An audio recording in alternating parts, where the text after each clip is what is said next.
मोदी जी की भाषा का तो वे ही जानते हैं, लेकिन मेरा कहना यह है कि यदि कोई संसद को कंट्रोल कर रहा है और कर चुका है तो यह असफलता किसकी है? कोई रेल नहीं चलने दे रहा तो रेल मंत्री क्या कर रहे हैं?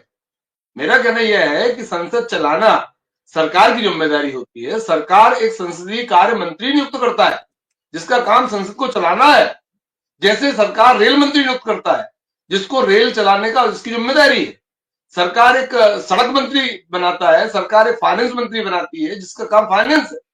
यदि संसदीय मंत्री बनाया और संसद नहीं चल पा रही, इसका मतलब सरकार का एक मंत्री असफल हुआ।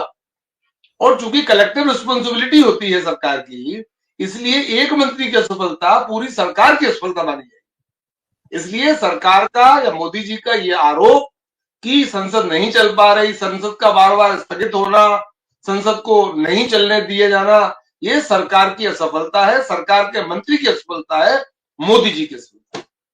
दूसरा, ये सरकार चाहती ही नहीं है कि संसद चले। क्यों? क्योंकि सरकार के पास उतना बहुमत है नहीं कि वो कोई भी बिल ला सके, कोई भी बिल आसानी से पास करा सके। इसलिए संसद में वे करेंगे क्या? इसलिए संसद तो चलने ही नहीं देंगे ये अगले 4 साल तक।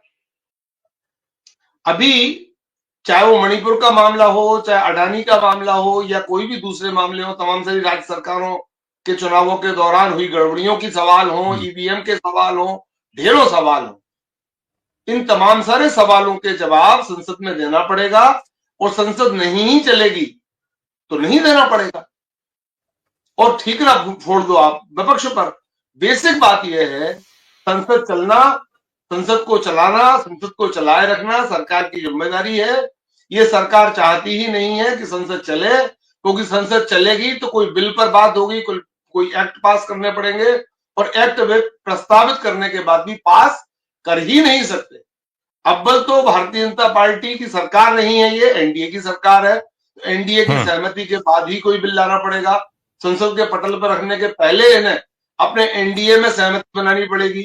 एनडीए में नीतीश कुमार का अपना एजेंडा है, चंद्रबाबू नायडू का अपना एजेंडा है, और उन दोनों के एजेंडे, उन दोनों के चुनावी घोषणा पत्र और उन दोनों की पार्टी की आइडियोलॉजीज किसी भी तरह से भारतीय जनता पार्टी की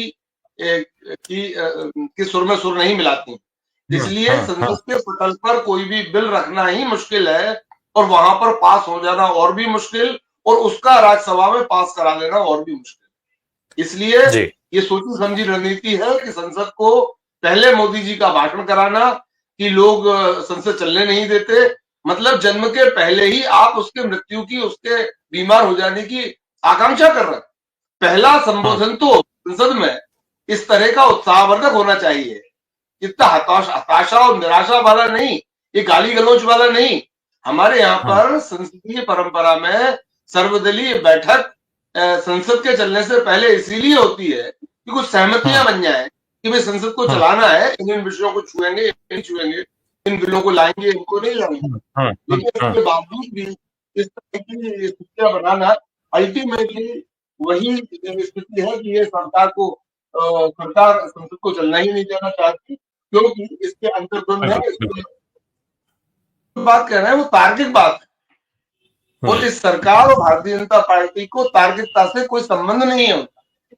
ये बेसिक बात है कि जब आप एक भाषण देकर निकलते हैं कि भाई विपक्ष को चाहिए कि वो संसद को चलने दे, हालांकि विपक्ष की जिम्मेदारी नहीं है संसद को चलने देने, ये जिम्मेदारी सरकार की है, सरकार के उस मंत्री की है जो संसद को चलाने के लिए, जो संसदीय कार्य मंत्री हैं, उनकी जिम्मेदारी, उनकी असफलता सरकार की असफलता है।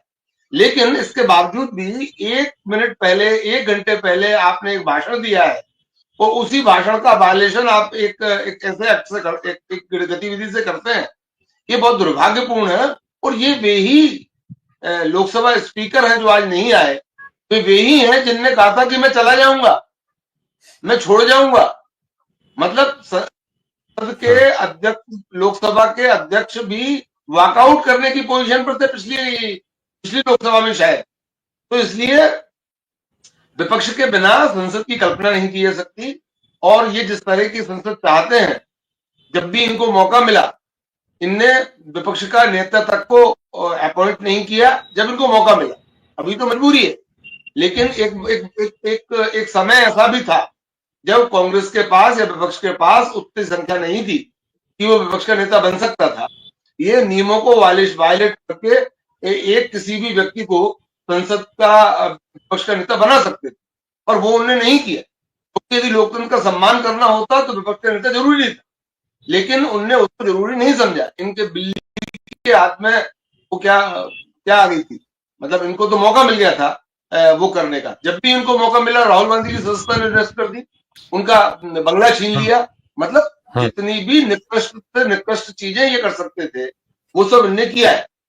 न्यायपालिका की स्थिति ये कि राहुल गांधी के उस केस में सबसे ज्यादा सजा दी गई इतिहास में पहली बार।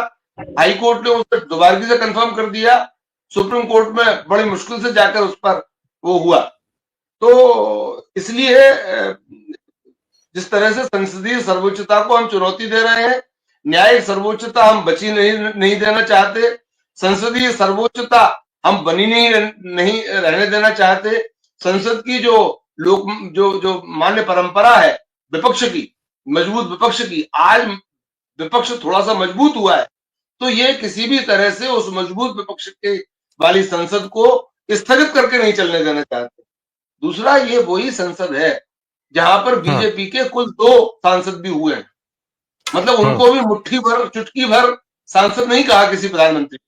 तो विपक्ष के नेताओं को, विपक्षी पार्टियों को का उनका सम्मान बनाए रखना, या प्रधानमंत्री की उनकी गरिमा बनाए रखना,